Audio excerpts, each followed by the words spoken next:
प्रत्येक आईला वाटतं की आपल्या मुलांनी सर्व भाज्या खाव्या, पण मुलांपुढं आपलं काही चाललंय का? बऱ्याच वेळेस मुलं बिलकुल भाज्या खात नाहीत. त्यावेळेस काहीतरी ट्रिक बनवून आपण मुलांना भाज्या खाऊ घालू शकतो आणि त्यातली पौष्टिक तत्व जे आहेत ते मुलांना देऊ शकतो. तर आज अशाच प्रकारे आपण दोडक्याची एक अप्रतिम रेसिपी बनवणार आहोत, जी मुलांच्याच काय मोठ्यांच्याही लक्षात येत नाही की यामध्ये दोडका आहे. तर सगळ्यात पहिले इथे मी दोडका घेतलेला आहे. स्वच्छ धुवून त्याला अशा प्रकारे किसणीवर किसून घ्यायचं आहे. दोडक्याच्या शिरा मी काढलेल्या नाही आहेत, कारण आपण किसणार आहोत त्यामुळे त्या व्यवस्थित अशा बारीक होतात. तर अशाच प्रकारे आपण दोडका जो आहे तो किसून घेतलेला आहे. इथं जवळपास 1 ते 1.5 वाटी मी दोडक्याचा किस घेतलेला आहे. आता एका मिक्सरच्या भांड्यामध्ये आलं, हिरवी मिरची आणि लसणाची पेस्ट मी इथं करून घेतलेली आहे. आता एक मिक्सिंग बाउल घेतलेला आहे. त्यामध्ये आपल्याला दोडक्याचा जो किस आहे तो टाकायचा आहे. त्यानंतर यामध्ये अर्धा चमचा जिरे मी इथं टाकलेले आहेत. अर्धा चमचा हळद टाकायची आहे आपल्याला यामध्ये. सोबतच पांढरे तीळ टाकणार आहे. चवीपुरतं मीठही टाकूया. अर्धा चमचा ओवा घेतलेला आहे, त्याला हाताने क्रश करून आपल्याला यामध्ये टाकायचं आहे.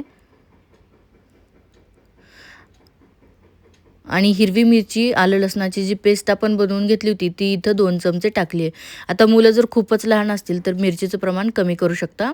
आता इथं मिक्स पीठं घेतली आहेत. सगळ्यात पहिले बाजरीचं पीठ, ज्वारीचं पीठ, गव्हाचं पीठ, त्यासोबत नाचणीचं पीठ आणि बेसन पीठ. इथं मी समप्रमाणामध्ये हे 5ही पिठं घेतलेले आहेत. तुमच्याकडं कुठलं नसेल किंवा तुम्ही त्यातलं स्किप करू शकता किंवा अजून कुठलं असेल तर ते सुद्धा ॲड करू शकता. जसं की मक्याचं पीठ तुम्ही वापरू शकता, तांदळाचं पीठ वापरू शकता किंवा भाजणीचं पीठ असेल तर ते सुद्धा इथं वापरू शकता. बारीक कापलेली कोथिंबीर टाकायची आणि दोडक्याच्या रसामध्ये पीठ जे आहे ते छान असं मिक्स करून घ्यायचं आहे. आता हे पीठ जे आहे ते मी व्यवस्थित मिक्स करून घेतले. आता थोडं-थोडं पाणी टाकून याचा घट्टसर गोळा आपण करून घेऊया.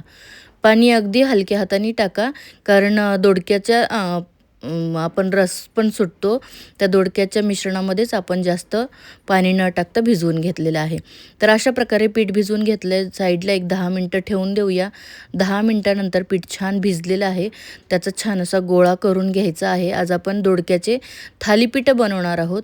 बिलकुल मुलांच्या लक्षात येत नाहीत हे दोडक्याचे आहेत म्हणून. जसं आपण काकडीचे, दुधी भोपळ्याचे बनवतो, अगदी तसंच दोडक्याचे सुद्धा बनवू शकतो.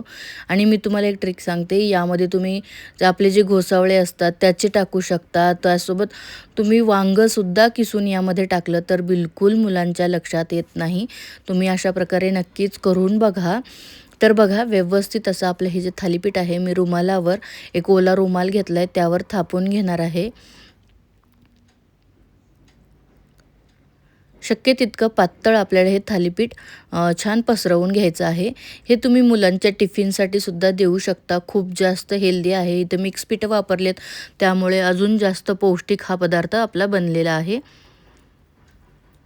हाताला थोडंसं पाण्याचा हात लावून मी छान असं आपलं हे जे थालीपीठ आहे ते पातळ पसरवून घेणार आहे. आणि त्याला अशा प्रकारे 3-4 ठिकाणी होल करून घेतलेले आहेत. दुसरीकडे तवा गरम करून घेतला आहे. गरम तव्यावर थोडंसं तेल टाकायचं आणि आपलं जे थालीपीठ आहे ते आपण तव्यावर सोडणार आहोत. खूप मस्त आणि खुसखुशीत बनतात हे थालीपीठ. नक्कीच ट्राय करून बघा. मी म्हणल्याप्रमाणे दोडका मुलांना खाऊ घालायचा एक बेस्ट ऑप्शन आहे. तुम्ही नक्कीच या पद्धतीने मुलांना दोडक्याची ही रेसिपी नक्कीच खाऊ घालू शकता. तर बघा, सर्व बाजूनी थोडंसं तेल सोडायचं, झाकण ठेवायचं. एक 2 मिनटं झाकण ठेवून लो टू मीडियम गॅसवर आपण एक साईड छान भाजू देऊया. झाकण काढायचं. वरची साईड सुकल्यासारखी दिसतीये. त्याला व्यवस्थित तेल थोडंसं लावून घ्यायचं आणि आपलं थालीपीठ आपण पलटून घेऊया.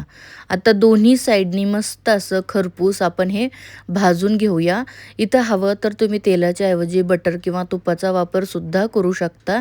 मुलांना बटर जर वापरलं तर अजून जास्त आवडेल.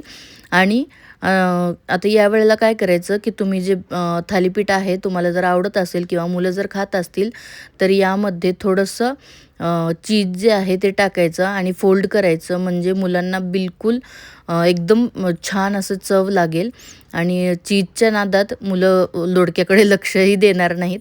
तर नक्कीच अशा प्रकारे एकदा करून बघा. तर सेम पद्धतीने आपण दुसरंही थालीपीठ करून घेतलेलं आहे. ते पण मी इथं दोन्ही साईडनी व्यवस्थित भाजून घेणार आहे.